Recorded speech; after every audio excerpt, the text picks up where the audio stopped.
Namaste, welcome to Hinduism Now Global Press News Updates for December 26th, 2021. Today's headlines: non-Hindus legislated into Hindu temples. Man fears for his life for speaking against forced conversions in Pakistan. World's largest Panchaloha Nataraja at Kailasa in Seattle, USA. Hindus prevent demolition of another Hindu temple.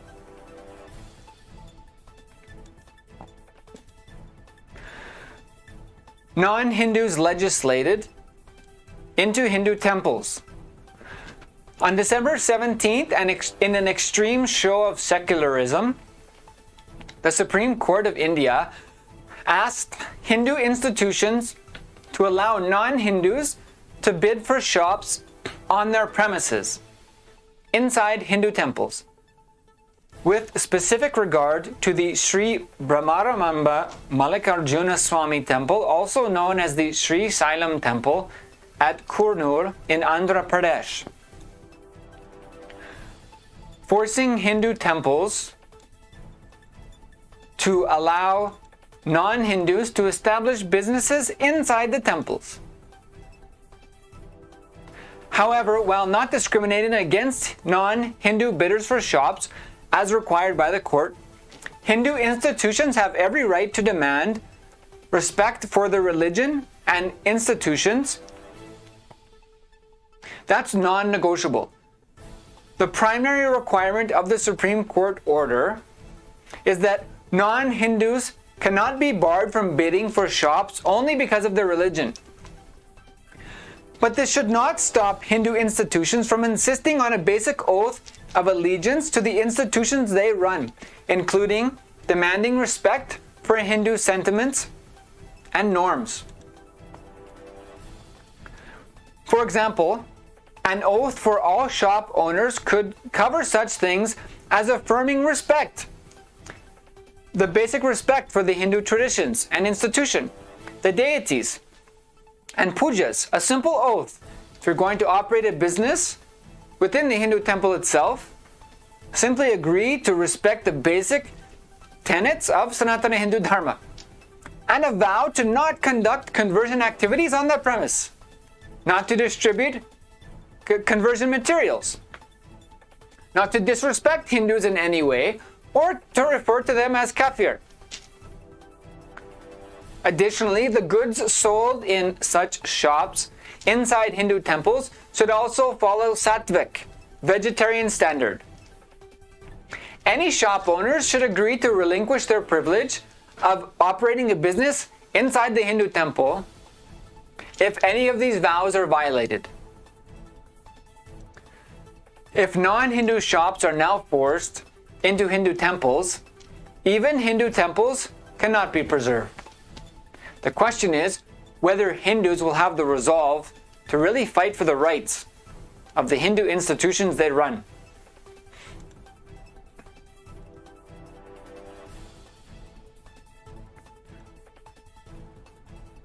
Public campaign against activists for speaking against forced conversions in Pakistan. A Twitter video has surfaced by a man pleading for protection, fearing for his life for speaking out against forced conversions in Pakistan. In the video, he claims, quote, "Extremists are spreading propaganda against me for raising voice against forced conversion and ongoing injustice to Hindu community in Umerkot, Sindh." This video appears just a few days after another video from the same area, Umerkot, Sindh, Pakistan, came to light, allegedly showing a Hindu woman abducted in broad daylight, which has caused a stir on the internet and a spate of reactions and comments about the state of forced conversions, the disappearance of Hindus in Pakistan, and the brazen tact seen in the video, whereby the perpetrators are not at all concerned about being seen or being stopped by neither bystanders nor by police itself. This is the state we see of life for Hindus.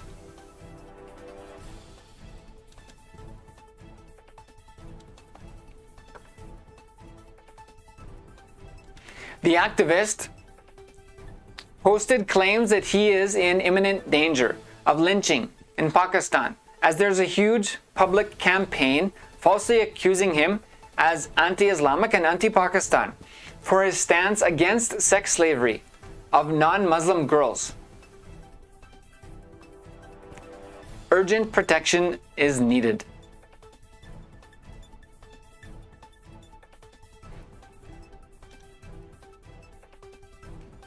The world's largest Panchaloha 5-metal Nataraja deity in the world outside of India is at Kailasa's Nityanandeshwara Hindu Temple in Seattle, USA. The temple, inaugurated in 2008, is home to the 12-foot Panchaloha deity of Lord Nataraja. The Nityanandeshwara Hindu Temple in Seattle is also home to many other energizing deities, including Spatika Linga, the largest Ananda Nartana Ganapati in the area, the dancing Ganesha, 10-foot Lord Venkateshwara deity, Lord Ayappan, Ram Parivar, Radhakrishna, Navagrahas, and more. In addition to the world's largest presiding Lord Nataraja. The special 6 Abhishekams are performed each year as per Veda's Agamas to Lord Nataraja. And every year for Mahashivratri, the temple is also home to a special ice linga.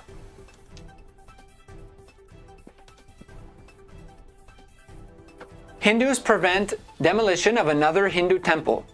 This is a story from earlier this year, November 29th. Hindu organizations staged a protest on November 29th against railway officials deciding to demolish a temple in the railway cantonment area of Bengaluru.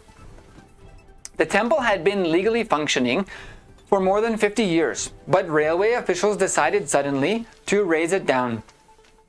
Local Hindus stood up against the demolition drive and saved the temple while stating that other non-Hindu religious buildings often encroach on public spaces for prayer and are not disturbed.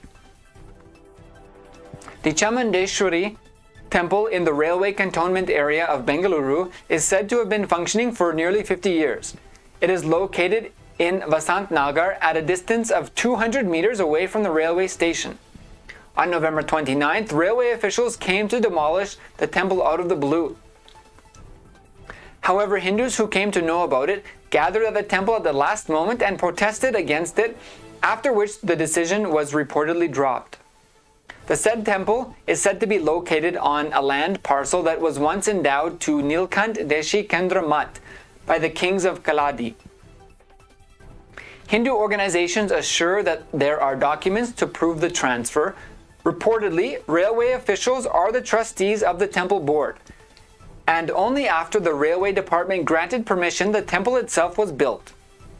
The temple even has an official electricity connection. For the last 50 years, daily pujas and special occasions like Navratri festival and Amavasya Anadan have been happening without any hindrances, as the temple is located away from the railway station and in no way hinders the railway lines, roads, or buildings, and the land on which the temple is built is actually marked as land of Devasthanam in blueprints. Accusations were put forth that only Hindu temples were being demolished in the name of following court orders. Fearing to touch illegal buildings of other religions, non-Hindus, that were mushrooming in the same vicinity. Recently, more than 500 Hindu temples were destroyed in